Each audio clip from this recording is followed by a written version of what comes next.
படித்தவங்க அரசியலுக்கு வரணுமா வேண்டாமா? உங்களை தான் கேட்குறேன். நல்லா படித்தவங்க அரசியலுக்கு வரணுமா வேண்டாமா? நல்லா படித்தவங்க தலைவர்களாக வரணுமா வேண்டாமா? ஓகே, உங்கள் ஆர்வம் எனக்கு புரியுது. பட் இப்போதைக்கு படிங்க, மீதி எல்லாம் அப்புறம் பார்த்துக்கலாம்.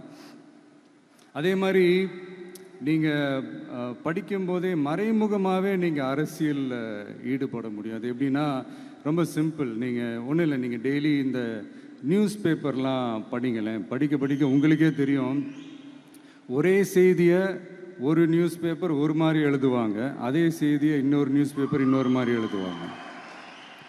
ஒரு செய்தியை ஒரு நியூஸ் பேப்பரில் ஃப்ரண்ட் பேஜில் ஹெட்லைன்ஸில் போடுவாங்க, அதே செய்தியை இன்னொரு நியூஸ் பேப்பரில் கடைசி பக்கத்தில் கூட போட மாட்டாங்க.